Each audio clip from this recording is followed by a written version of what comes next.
Hey everybody, this is your Felony Friday host, John Odermatt, coming at you real quick before we kick off today's show. I want to talk to everybody out there, new listeners, old listeners, the whole spectrum. If you like this show, if you like what we're doing and you want to support us, I want you to consider joining the Lions of Liberty Pride, and I want to tell you why now is the best time to do it.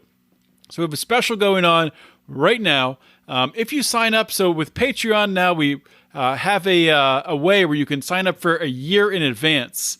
And by doing that, you sign up for the Lions of Liberty Pride by going to patreon.com/Lions of Liberty, and you do the whole year, you're going to get 2 months free.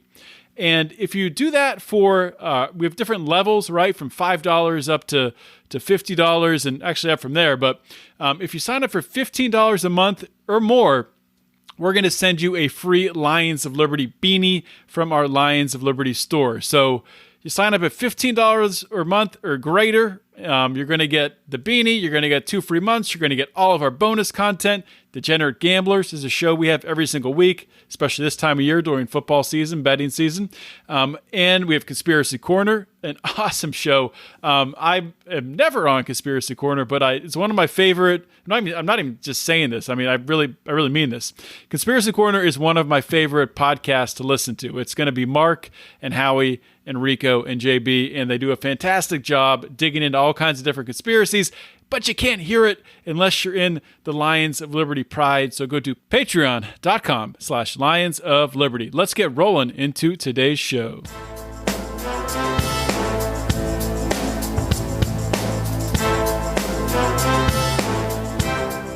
Welcome to Felony Friday, a presentation of the Lions of Liberty podcast. Here is your host, John Odermatt. Felons, friends, and freedom lovers, welcome back yet again to another edition of Felony Friday, your favorite weekly show, I hope, here on the Lions of Liberty podcast. But you know what? If it's not your favorite, that's okay. I'm not going to take offense to it. You know, nobody's perfect. You know, maybe you like one of our other 2 shows. Maybe you like our Monday show hosted by Mark Clare. It's our flagship program where Mark's going to interview leaders in the libertarian movement, entrepreneurs and movers and shakers and all types of people. Brian McWilliams on Wednesday hosts Electric Liberty Land. It's current events, it's comedy, it's culture, it's insanity, it's cursing, it's wild. So to get all 3 of these shows, subscribe to the Lions of Liberty podcast. Of course, you can do that wherever you get your podcasts. And you know what? If you like what you hear, just leave us a review and a comment and all that good stuff, and it helps out with the algorithms. So more good people, especially in these election times when people are angry that their candidate might not have been elected. They're looking for more libertarian content, looking for more stuff like that. So give us a boost, would you? Today's show. Let's turn the page to today's show because this is super, super important and a great show to share with all kinds of people of all stripes.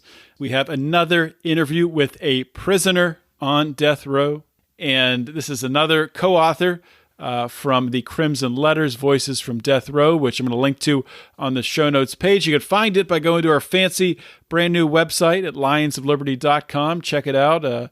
Click around, check out all the changes we've made there, which is thanks to our patrons who have supported us and made this all possible. So thank you for that, patrons. The interview with today's guest who is on death row, these interviews always, they always get me with how raw they are and just the, just the pure honesty. And it's so, I always leave in the, the cutting away because it's actually 2 different calls. It's, we're talking on a phone call to death row. Obviously they can't call in on Zoom, and it's 2 different phone calls. So I get a 30-second warning and a 15, or I get a 60-second warning and a 30-second warning when the call is going to end, and then they call back in. They can do 2 phone calls. So I leave all that stuff in, mostly because it would be a pain to edit it out, but also because I want you guys to experience that, what it is like to have a conversation with someone who is sitting on death row. So hopefully you guys will check it out and share it around. Hope you enjoy today's episode. My guest today on Felony Friday is Michael Braxton. He goes by the name Alim, so that's what I'll be calling him today. In 1996, Alim was sentenced to die for killing another inmate in the Caledonia Correctional Center. He's been on death row for 28 years and spent 7 of those years in solitary confinement. Alim is also a rapper and a musician and produces music on death row, so I definitely want to ask him about that. Alim, welcome to Felony Friday. Thanks for having me. Well, thank you so much for coming on the show and giving us your time today. And the place I want to start is where I start with most of my guests, and where I've started with your co-authors on Crimson Letters, is really at the beginning of your death row, your death sentence, excuse me. And at the time of you were sentenced to death, you were already serving a life sentence. I think I have that right. But could you share with me just your mindset at that time? You're already serving life, and then you're sentenced to death. What was that like for you, for that change to happen? Yeah, so when I first, came into prison, as you mentioned, as I did have life, actually I had 2 life sentences and 110 years for some crimes that I committed back in 1993, February 1993, in fact.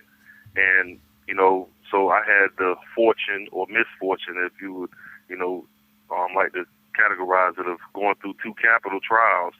So in my 1994 trial, which was for the crimes that was committed in 1993, is that, my entire defense at that time was just, generated around trying to, save me from being executed, from being sentenced to death.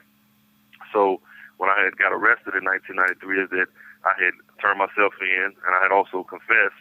So there was really little effort that was put forth in the guilt-innocent phase of the trial. Is that all of my trial strategy was revolving around mitigation and preparation for the sentencing phase of the trial, because my guilt wasn't really up for dispute and it wasn't being contested. So I had, I guess, the experience of going through a capital trial and having, access to a tremendous amount of resources. Even though it was state-appointed attorneys, I had a, tremendous amount of help from the Center for Death Penalty Litigation in doing mitigation for me.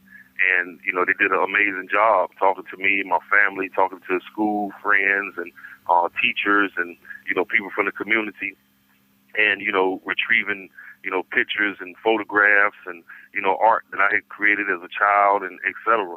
So, I actually, was able to get life as a result of the amazing defense that they put forth in presenting mitigation. So in 1996, I killed the inmate when I was at Caledonia Correctional, as you mentioned. And, I had a reasonable expectation that, being that I had experienced a capital trial before, is that I thought I knew what to expect when going through a capital trial again. However, it was a totally different scenario, being that my guilt as far as first-degree murder was being, put under trial, and I didn't confess, or, nor did I acknowledge, being culpable or responsible for first-degree murder. Is that more of the resources were supposed to be, focusing on the guilt-innocent phase, so there was absolutely no preparation for mitigation. And, I guess in my naivete is that I felt like that, based on previous experience, that I was going to, have the same type of trial and mitigation in the second trial. And, because my first trial, it was very, considered atrocious.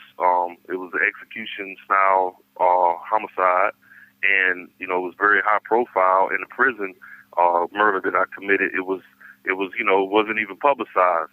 So I guess I had a relative expectation that just going through the trial that I wouldn't receive the death penalty. So when I did get the death penalty, I was extremely shocked and surprised, and not to negate or minimize the value of life in prison, but it's just based on the representation that I had in my previous trial, is that I was assumed that this was the standard for what a capital trial was like.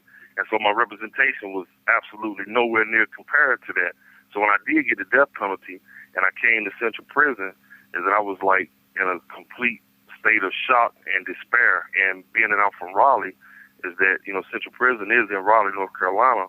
is that being here, being on death row, being able to look out of my cell window at the time on solitary confinement and seeing Western Boulevard, which I had gone past maybe 1,000 times or more in my life prior to imprisonment, and never imagining that I would be on the other side of this wall and actually being on death row, is just, it was something that just completely left me in a state of despair. Wow. So you just mentioned your time in solitary confinement. If I have this correct, you spent 7 years in solitary confinement. Was that 7 years straight? Yeah. Well, actually, I've done about 10 years in solitary confinement, but I did 7.5 straight from August of 1996 to February of 2004. So what was the reason you were in solitary? For killing the inmate at Caledonia Correctional is in addition to being sentenced to death, is that, on the prison level, is that I was disciplined for committing an infraction inside the prison and put in maximum control status, which was solitary confinement. So tell us about that time, the 7 years in solitary confinement. Someone like myself, or most people who haven't been in that situation, let alone for 7 years, how do you cope with it? How do you maintain your sanity? What types of things do you do to pass the time when you're in that situation? Yeah, that's a good question. And, just to be, blunt and forthright, is I don't feel like I maintained my sanity. Is that I definitely feel like, I literally lost my mind in that 7.5 year period.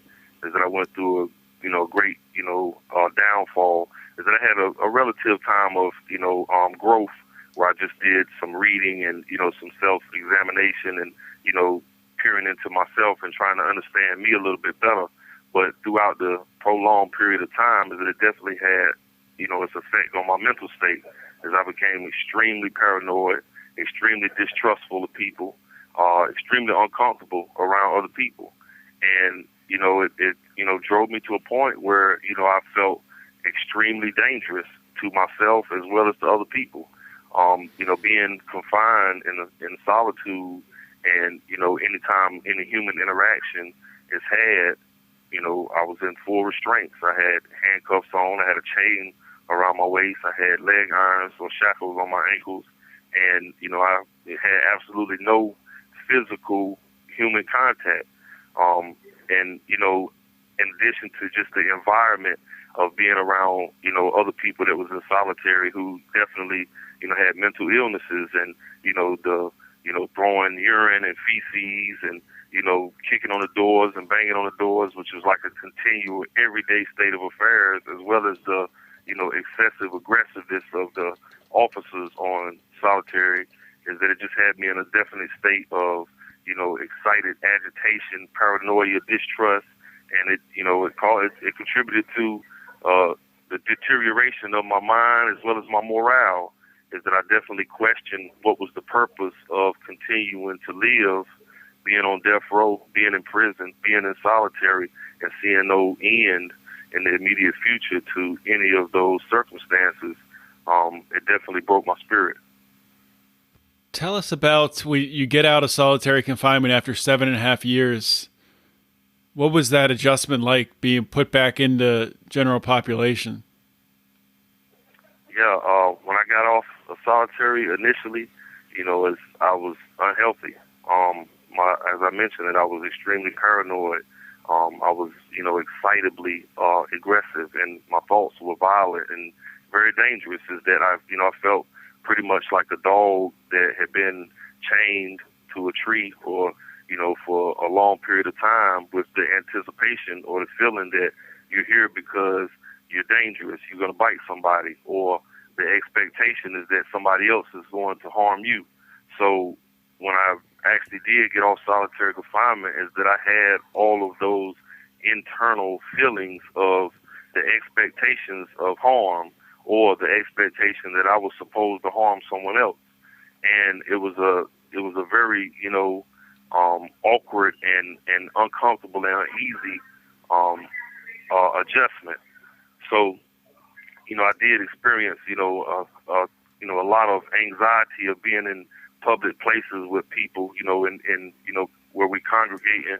I definitely didn't feel comfortable, with people walking by me or, standing near me or, even in places like in the stairwell where, I hadn't been walking downstairs or walking upstairs, for years. So I felt like I was going to fall down the stairs. I, would have anxiety about issues like that. And eventually, I did, develop some social ability to communicate with people, but it was a process. Yeah, it's interesting you say that. I mean, because like you said at the beginning, that the solitary confinement is punishment for the crime you committed, and then at the same time, it's sort of changing your mentality into a worse direction. And that's crazy to think about. I never would have thought of this before, but just going up and down stairs because you hadn't done that for so long, it's a weird experience, which makes sense if you're stuck in a cell for 7 years. Yeah, and another thing is, like when I went outside for the first time and was able to walk on grass and dirt. I've been walking on concrete, which is stable. It has no give to it. When you step on concrete, it feels the same every step you take.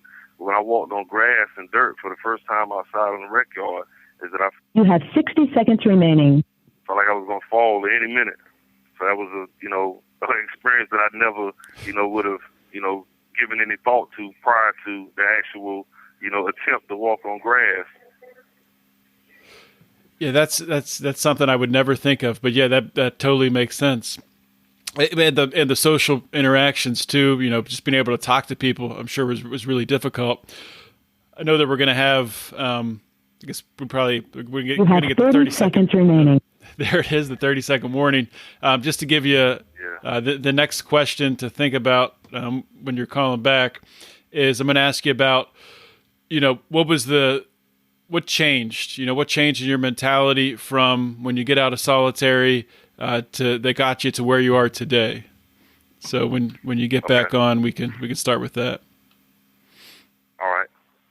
Hey everybody, taking a quick break here from the show. Wanted to remind you all to check out my man Tyler Colford, aka Crypto Man, and his new song Free Ross. If you didn't hear my recent interview with Lynn Ulbricht, that was Felony Friday episode 230.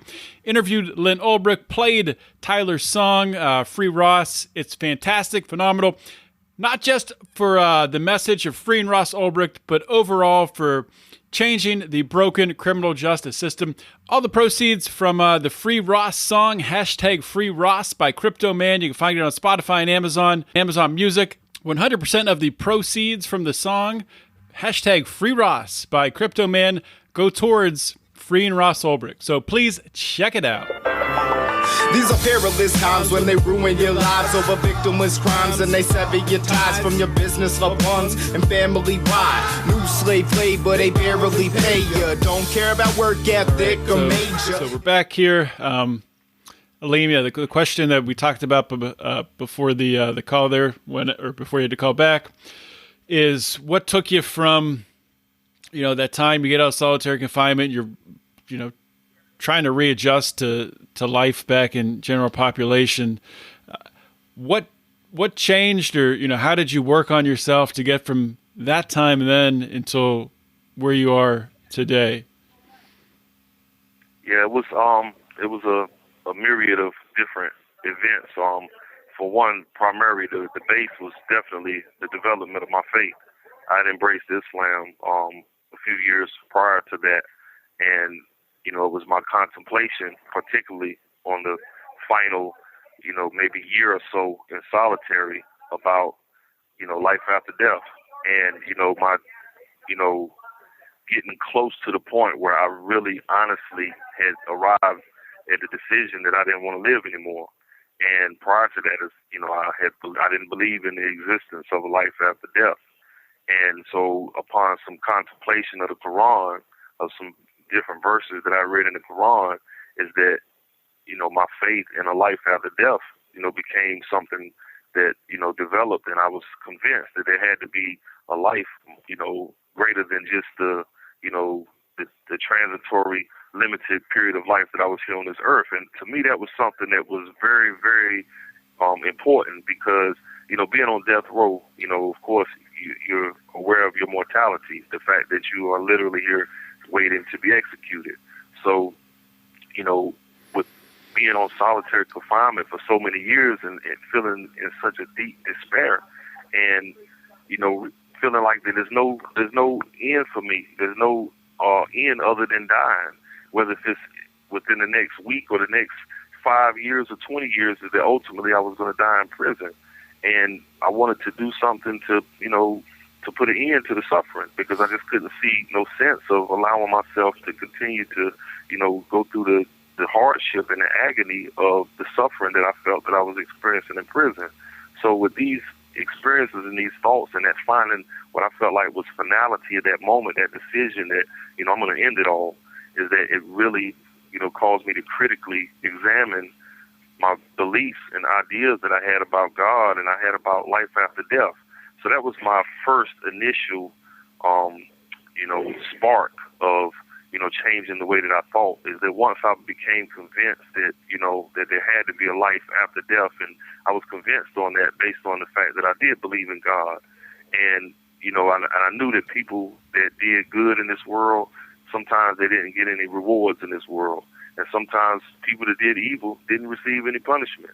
And so if God was just, is that I believe that it had to be a life after this life, and in which where people receive the rewards or the punishment for the things that they do in this world. And that gave me faith. And when I got off lockup, on solitary, prior to that, is that I, mentioned in the book, is that I had started preaching a deadly gospel. As I had talked to a friend of mine named Willie Forrest, and a couple of other guys, and we were kind of intent on doing something that was gonna result in our death.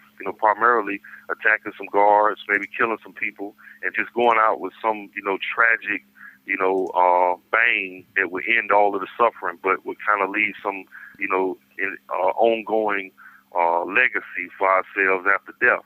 And after being released from solitary, is maybe within the first 6 months or so, is that my friend Willie, he went to court and he pulled one of the officers' guns and shot, a couple of officers in the courtroom, and they killed him. And I was sitting in the day room and I saw the news break, and I saw, man, Willie just got killed. He's dead. He went out with that tragic bang. But it was simultaneously around that same time is that I had this huge epiphany about the decisions that I make today determining my tomorrow.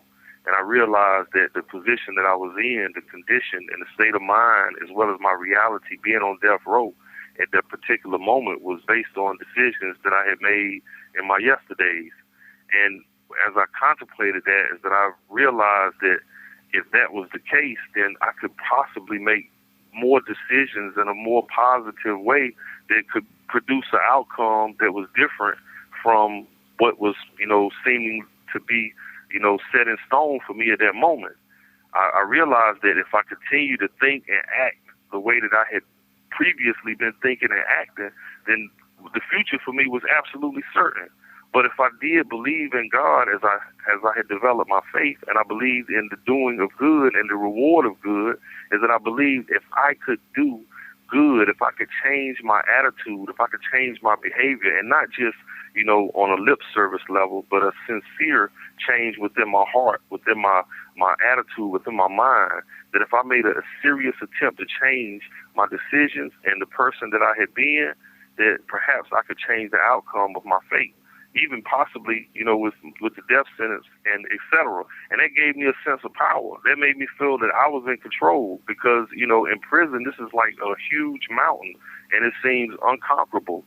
I got Supreme Court justices and, district court justices and prosecutors and, so many people that, are seeming that, they are in power, they're in control. But if I felt, and I did feel, and I feel now, is that if I had a sense of power over the ultimate end of how things would turn out based upon how I acted, how I lived and conducted my life, that it would produce, the type of spiritual consequences that would, determine in the future the fate of my life, then that was empowering for me. And that definitely began the process of me changing on a sincere level within my heart and my mind.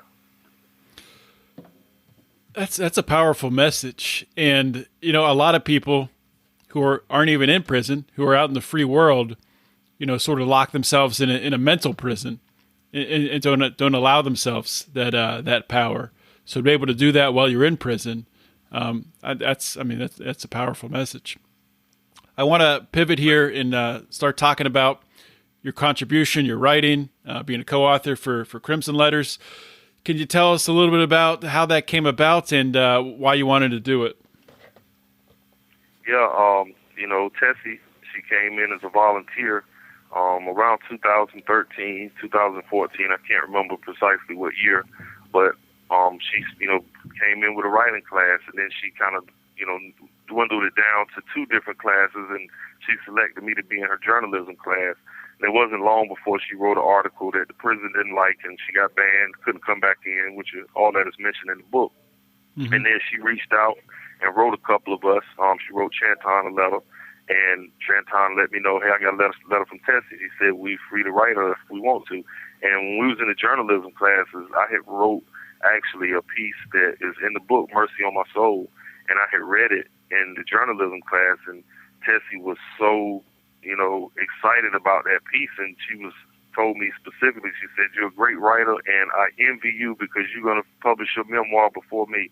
And that just really, lifted my spirits and my confidence. I didn't really, feel like I, was very exceptional at writing or anything, but when she encouraged me to write is that, I wanted to do it. I wanted to express myself. I wanted to talk about some of the things that I felt like only people in this situation could express, and talk about, the life and the reality and what it feels like, being on death row, and what it feels like and the experiences of what goes on in the mind and the heart of a person like myself, because nobody else could articulate that.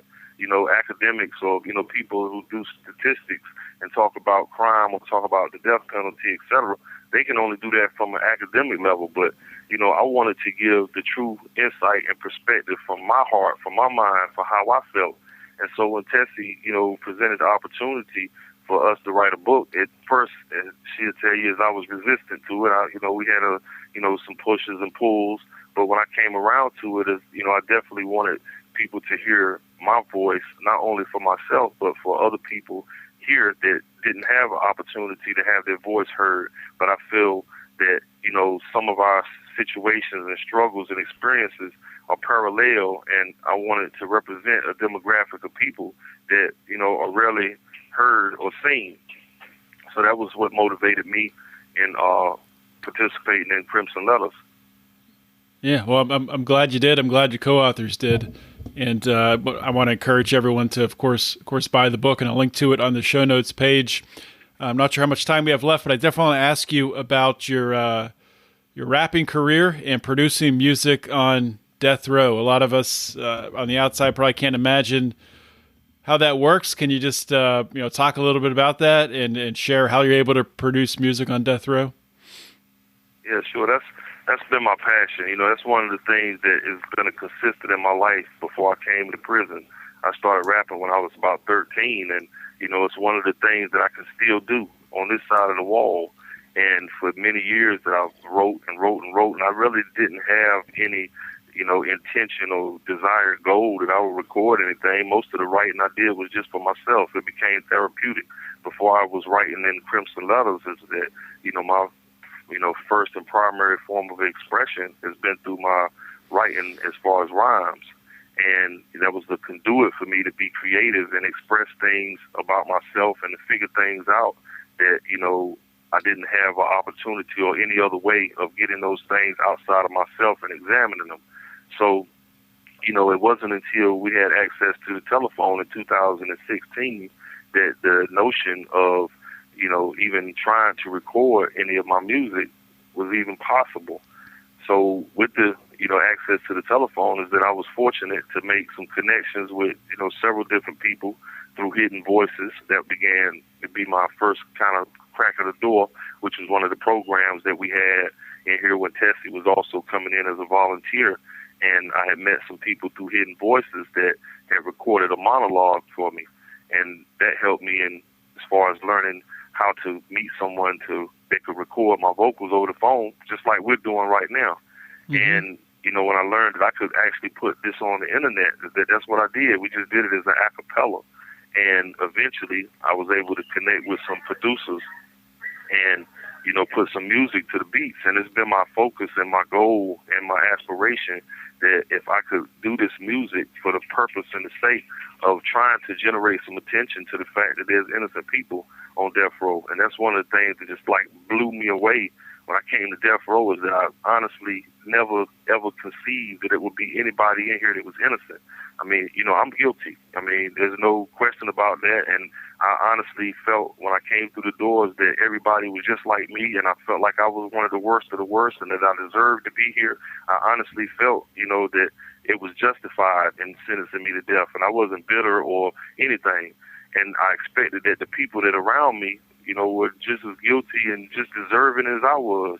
And so when I ended up discovering that there were actually people in here that were innocent, particularly in 2014 when Henry McCullum was exonerated after 30 years on death row for a crime that he didn't commit, and I actually believed he was guilty the entire time that he was here, it just changed my mind. It changed my heart. It changed the way that I looked at people and the people that was around me. And I seen that the system was so faulty, and that I've met other people here that are innocent and just don't have the opportunities or have the access to be heard. So I figured if I could use some skill, some ability that I had, that I could shout or make noise to generate some type of spotlight to, what I'm doing, that maybe I could use that to bring some attention to their situations, and hopefully people will become aware of their innocence.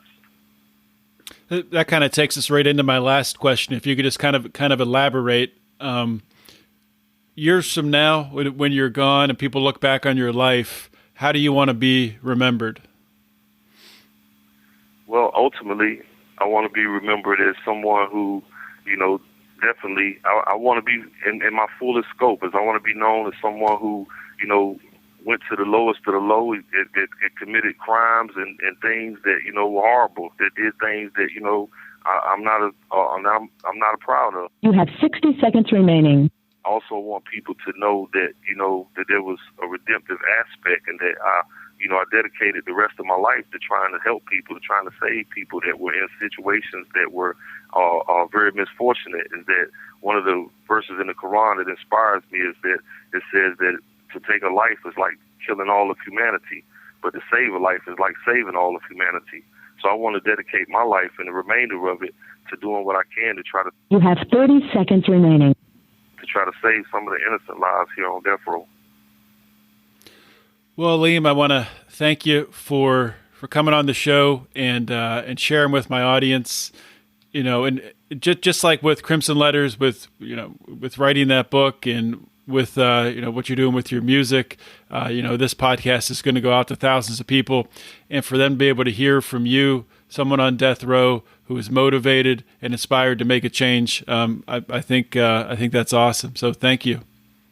Hope you guys enjoyed that episode of Felony Friday, another awesome episode. Just want to remind everyone, before you get going here, off to your next podcast or your shuffle or whatever it is you're doing with your day today, I want to thank you for giving me your time and listening to this interview. I want to ask you, please, to share this with a friend. The only way that we're going to expand this message, that we're going to reform this criminal justice system, is by sharing interviews just like this with your network. Very easy to do.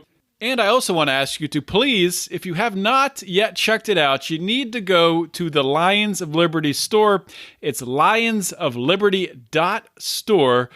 We have a bunch of new t-shirt designs, really interesting stuff, really eye-catching designs. Of course, our Taxation is Death shirt has been a hit. It's selling like crazy. We now have the Tax On, Wax Off shirt. Just awesome.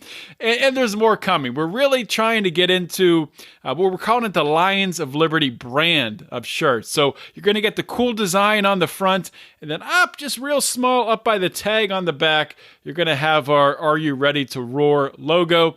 We're trying to, take another angle here and influence people through, some snazzy t-shirts. So check it out, lionsofliberty.store. And remember, if you're in the Lions of Liberty Pride, you get 20% off. So for as little as $5 a month, you're going to get 20% off all your t-shirt orders. So to join the Pride, go to patreon.com/Lions of Liberty. And with that being said, guys, thank you so much for joining me. Have a great weekend or week or whenever you're listening to this. Just have an awesome day. I'll talk to you next week. This is John Odermatt signing off. Always remember to keep your head up and the fires of liberty burning.